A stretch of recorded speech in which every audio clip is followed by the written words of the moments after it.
bien, bonjour à toutes, bonjour à tous, j'espère que vous allez bien. Moi, je suis super content.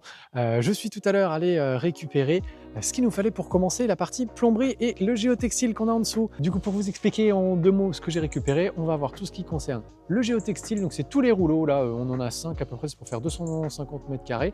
C'est ce qu'on va mettre au sol avant de commencer à mettre du caillou ou quoi que ce soit par-dessus. Ensuite, en orange, ça va être la partie drain, donc tout ce qui est, si vous voulez, c'est des tuyaux en PVC qui sont perforés, qu'on va mettre au sol. Donc c'est ça qui va nous faire notre ventilation dans notre hérisson. Et ensuite, on a du coup tous les tuyaux pour faire les réseaux.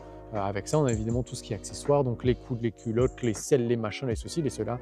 Bref, vous aurez compris tout ce qu'il faut pour faire les évacuations de la longère. Alors, en théorie, on devrait commencer par mettre le géotextile. Néanmoins, comme on a un petit peu de vent ces derniers temps, et puis même j'ai pas envie de prendre de risques de manière générale, je vais pas tout de suite le mettre en place. Là, ce que je vais faire, c'est que je vais préparer un petit peu le terrain, je vais m'assurer que ce soit à peu près plat. Là, on a du béton ici que le maçon nous a laissé quand sont venus faire les semelles filantes. Je tiens juste à préciser, avant de commencer vraiment à faire tout mon nettoyage, que ça va pas être une vidéo très longue aujourd'hui. Moi, j'ai très peu de temps devant moi. Il faut encore que je rentre tout à l'heure pour monter la vidéo de demain et éventuellement que je commence celle d'après-demain. Donc voilà, ça risque d'être 5-10 minutes. Et il y aura encore 10 minutes, je n'y crois même pas. Mais voilà, écoutez, il en fallait au moins quelques-unes. De toute façon, comme je vous avais prévenu, j'ai repris. Du coup, ça va être un petit peu plus compliqué pour moi maintenant de faire des vidéos plus longues.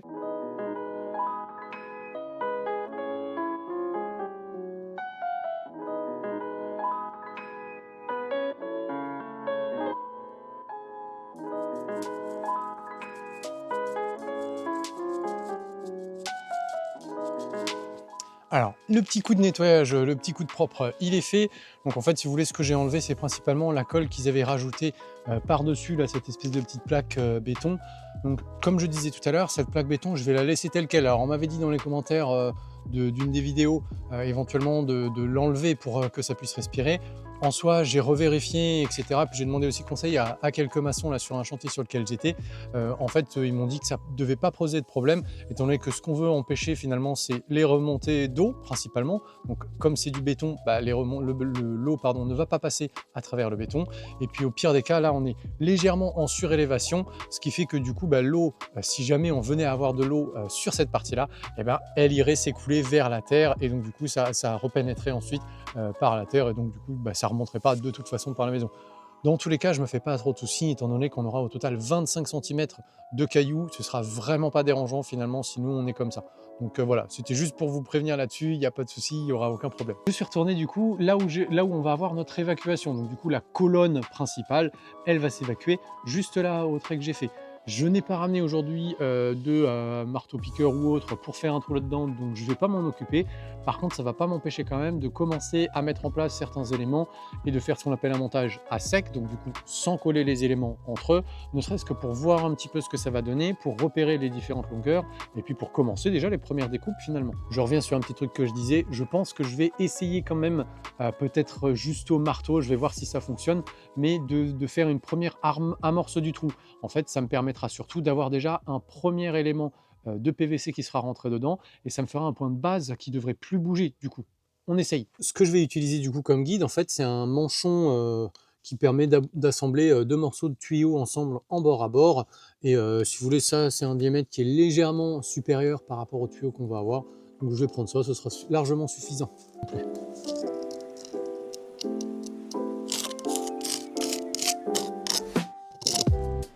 ben voilà. Donc maintenant, ce que je vais faire, c'est ni plus ni moins qu'essayer avec le marteau de charpentier de casser un petit peu au niveau de l'agglo. Je ne sais pas si ça va le faire. Écoutez, on va pas mettre de suspense, on va y aller.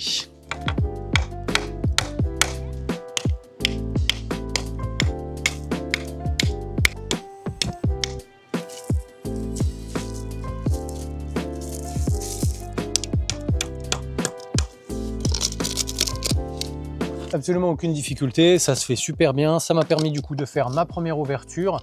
Ça me permet aussi de voir au niveau des rainures qu'il y a dans l'agglo directement où est-ce qu'on tombe. Donc on a une paroi qui est juste à côté.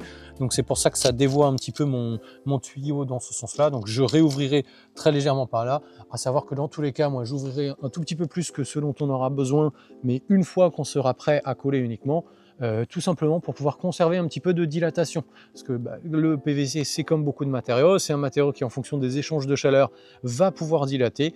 Du coup, obligatoirement, on est obligé de faire attention à ce genre de problématique-là. Ce que je vous propose pour commencer, c'est d'aller chercher quelques éléments PVC, juste pour que je puisse vous expliquer un petit peu d'ailleurs comment est-ce qu'il s'appelle, et puis voir ce dont on va avoir besoin pour commencer là. Je vous propose un petit cours très rapide sur les différents éléments qu'on a pour les raccords. Ça, on appelle ça une culotte. Ne me demandez pas pourquoi, je ne saurais pas vous répondre. Néanmoins, on appelle ça une culotte. Et là, en l'occurrence, vous pouvez voir au niveau des emboîtements, c'est tous les mêmes. Ils sont plus forts que le tuyau qu'on a ici. Donc en fait, ça, c'est un emboîtement femelle-femelle. Culotte là, c'est une culotte à 45 degrés. 45 degrés, pourquoi? Parce que le troisième tuyau, du coup, celui qui vient se greffer sur le principal, on va dire, il est à 45 degrés par rapport au seul tuyau. Toujours une culotte, mais cette fois-ci pas la même inclinaison. Vous pouvez le voir, celui-ci, on dirait presque que c'est perpendiculaire. Alors en vérité, c'est 87 degrés 30, mais voilà, c'est une inclinaison différente. On l'a vu tout à l'heure, le manchon pour raccordement en bord à bord. Un autre raccord, pas tout à fait dans le même diamètre, celui-ci c'est du diamètre 50 mm, ça va être notamment pour tout ce qui va être lavabo et évier. Et du coup, ça c'est un mâle-femelle. Donc le femelle c'est le côté le plus gros et le mâle c'est le côté le plus petit. Inclinaison à 45 degrés. Il me fallait du 90, tant pis. Voilà, donc ça c'est un coude, pareil, femelle, femelle cette fois. Donc on est du retour sur du diamètre 100. Et en inclinaison, on est à 87 degrés 30. Alors en général, sur tout ce qui est en PVC, vous avez juste ici les indications qui vous permettent de déterminer le diamètre et l'inclinaison du coude. Ensuite, petite réduction ici.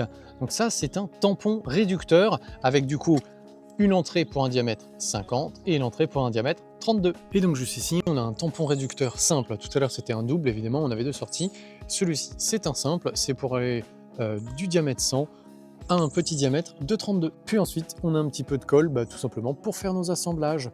Juste avant de faire les assemblages, il faudra évidemment qu'on mette un petit coup de papier à poncer, histoire de s'assurer qu'il y ait une bonne accroche. Bon, je suis très clairement un gamin impatient parce que il est 20 h, j'ai pas encore mangé, j'ai pas fini de monter la vidéo qui va sortir demain, mais j'ai envie de commencer à faire des tuyaux. Bon, écoutez, on va faire 2-3 petits bouts à peine de rien du tout, mais au moins ce sera fait, je serai content, et puis après, faut que je décharge le camion aussi avant de pouvoir rentrer. Pour ce soir, je vais couper à la scie à métaux pour pas faire trop de bruit pour les voisins notamment, et puis pour le petit bricolage qu'on va faire du soir, ce sera largement suffisant, je pense. Je regardais en reprenant les plans, on aura notre première culotte qui sera à 60 cm de l'extérieur nu de la maison. Donc du coup, tout simplement, notre première culotte, il faut qu'elle soit à 80 cm.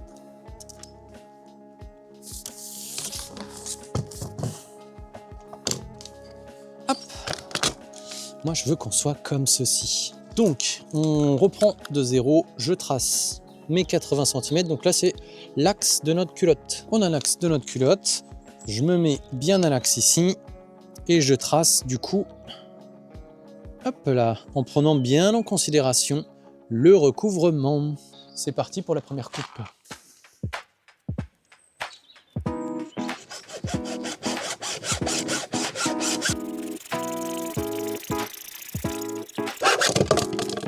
Il faudra aussi, avant de faire nos véritables raccords, qu'on fasse un ébavurage. Donc là, moi, je vais le faire vite fait et un petit peu à la main. Mais dans l'idée, il faudra quand même que je fasse quelque chose de propre. Bon, je vais récupérer un maximum de petits déchets de PVC parce que mine de rien, ça en fout partout et je crois que j'ai été complètement vacciné des déchets plastiques, etc. En nettoyant un petit peu par là. Donc maintenant, je vais tout faire au-dessus d'une poubelle pour que ça récupère la totalité à l'intérieur.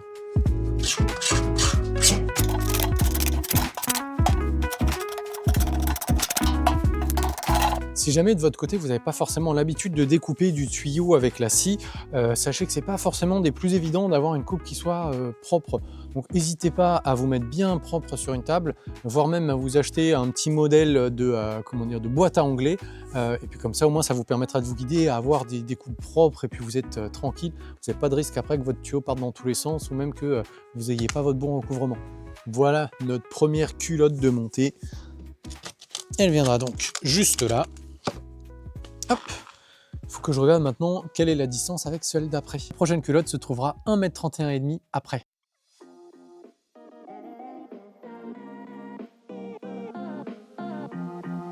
Comme je disais, on a 131,5 cm entre les deux. Du coup, on fait notre emboîtement. On n'aura même pas besoin d'être là d'ailleurs, on pourrait être tranquille au chaud sur un atelier. Sur un établi.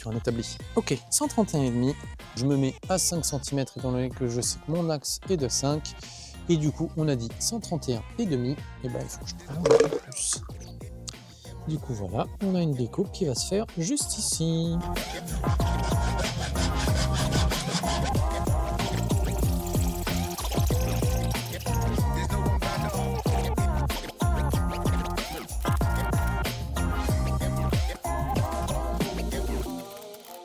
Du coup, deuxième culotte de poser. Bon, je vais malheureusement devoir m'arrêter là. Il commence à se faire un petit peu tard pour moi par rapport à l'heure à laquelle je me lève.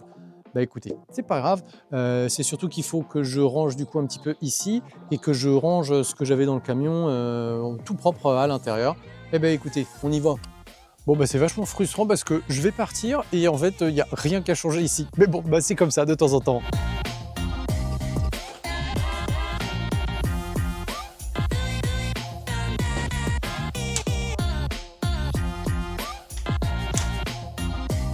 L'image va pas être trop belle, mais du coup j'ai mis à l'intérieur, donc on a de ce côté-ci les géotextiles. Au pied de la cheminée, on va avoir tout ce qui est des différents raccords et emboîtements. Et donc dans la pièce à côté, alors là on va voir vraiment très mal, mais en fait si vous voulez, j'ai mis du coup tous les tuyaux, tous les drains et quelques petits morceaux de papier sous toiture par-dessus. Je vais vous souhaiter du coup une excellente soirée et puis je vais vous dire à demain pour une prochaine vidéo. Allez, ciao!